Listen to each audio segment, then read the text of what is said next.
भागीरथ चौधरी ने कहा कि राहुल गांधी संसद में बचकानी हरकत कर रहे हैं। उन्हें अपनी भाषा पर संयम रखना चाहिए। हिंदुओं के लिए जब उन्होंने बोला तब बहुत पीड़ा हुई। राजनीति सब कुछ नहीं है, इसके अलावा भी बहुत कुछ है।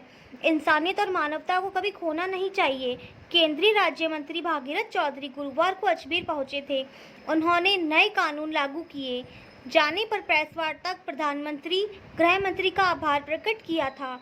संसद में राहुल गांधी की ओर से अभय मुद्रा और हिंदुओं को लेकर दिए गए बयान पर भागीरथ चौधरी ने कहा, वह संसद में बचकानी हरकत कर रहे हैं। वह प्रतिपक्ष नेता हैं, उन्हें गंभीरता से भाषा पर संयम रखना चाहिए। भाषा में कभी भी गिरावट नहीं आनी चाहिए। राहुल गांधी जब संसद में संबोधन करते हैं तो बहुत पीड़ा होती है। उनके जो संस्कार है उनके साथ है, लेकिन कभी भी ऐसा नहीं करना चाहिए। विपक्ष को अपनी बात कहने का अधिकार है और कहना भी चाहिए, लेकिन शब्दों में कभी भी गिरावट नहीं आनी चाहिए।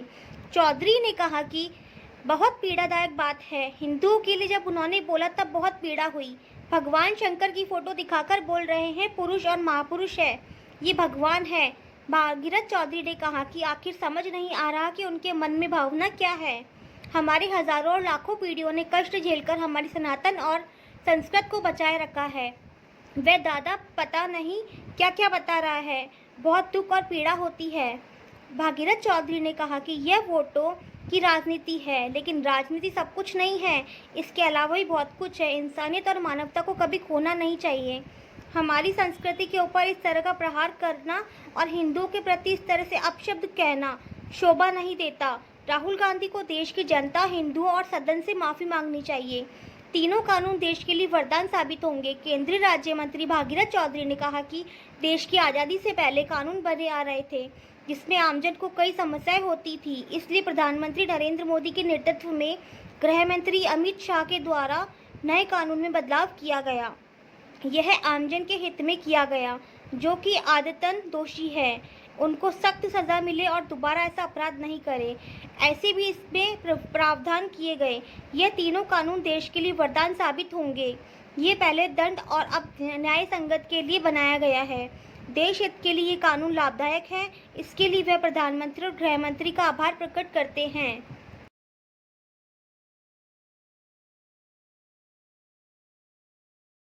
100, 125, 150 साल से चले आ रहे थे।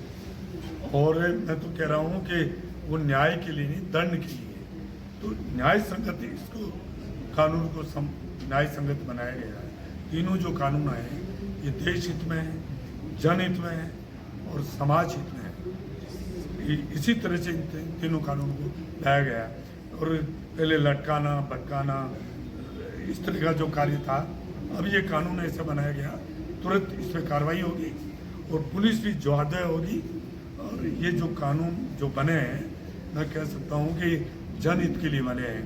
जो पहले मैं कह रहा हूँ 100, 125, 150 साल पहले से कानून जो चले आ रहे थे, परंतु इन कानूनों में जो बदलाव किया है, मैं कह रहा हूँ इसके लिए देश के प्रधानमंत्री नरेंद्र भाई मोदी जी और हमारे देश के गृह मंत्री अमित शाह जी को मैं आभार व्यक्त करना चाहते हैं, धन्यवाद देना चाहते हैं कि उन्होंने एक न्याय संगत कानून बनाया और आम जन को इससे फायदा है। और जो दोषी है, जैसे आज देखने में आता है महिलाओं, बच्चों के साथ बहुत जिस तरह का जो गैंगरेप इस तरह की होती है, तो उनको सख्त से सख्त सजा मिले और तुरंत मिले। ऐसे नहीं कि कई वर्षों तक वो चलता रहे, फिर जनता में एक गलत धारणा जाती है कि इतने संगीन अपराध करने के बावजूद उसका कई वर्षों तक कोई न्याय नहीं हो पाता है और उनको दोषी नहीं ठहराया जाता है। अब ये सारे प्रावधान इसमें हैं। तीनों कानून जनहित के लिए, देश हित के लिए, और मैं कह रहा हूँ कि महिलाओं हैं, चाहे SC ST है, चाहे बच्चों, चाहे आम जन के लिए ये कानून हितकारी है।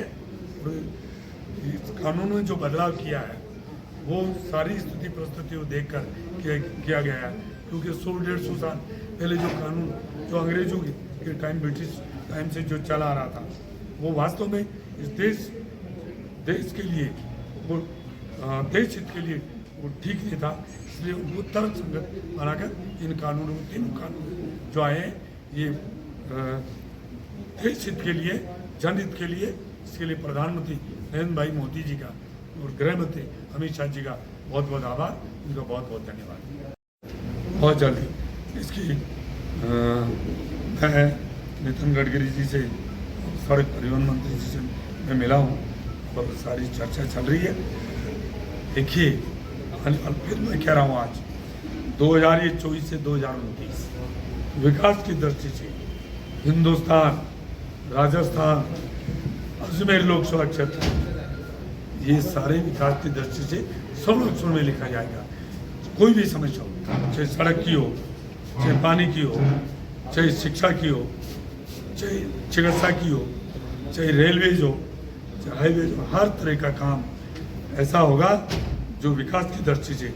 आपको पता 2014 के पहले 11वें पायदान पे था आर्थिक रूप से, आज 5वें पायदान पे, वो दिन दूर नहीं, 30वें पायदान में आर्थिक रूप से ये देश की ज्योति से आगे बढ़ने व्यवस्था के जो प्रावधान थे उनमें परिवर्तित किया और 1860 की जो आईपीसी इंडियन पेनल कोड थी उसको वर्तमान में भारतीय न्याय संहिता के अंतर्गत परिवर्तित किया। इसी प्रकार से जो सीआरपीसी धारा थी उसको भारतीय नागरिक सुरक्षा संहिता के रूप में परिवर्तित किया गया और जो तीसरा एक बड़ा एक्ट था इंडियन एविडेंस एक्ट, उसको भारतीय साक्ष्य अधिनियम के रूप के अंदर परिवर्तित किया गया। कुल मिलाकर के जो न्याय की एक स्थापित सिद्धांत होता है कि समाज को न्याय मिले, उसके नाते जिस प्रकार की हमारी ये प्रावधान पूर्व में थे उसके अंदर कहीं न कहीं जो है न्याय व्यवस्था और जो हमारी कानून व्यवस्था थी उसके अंदर बहुत सारी कमियां थी और उसके कारण से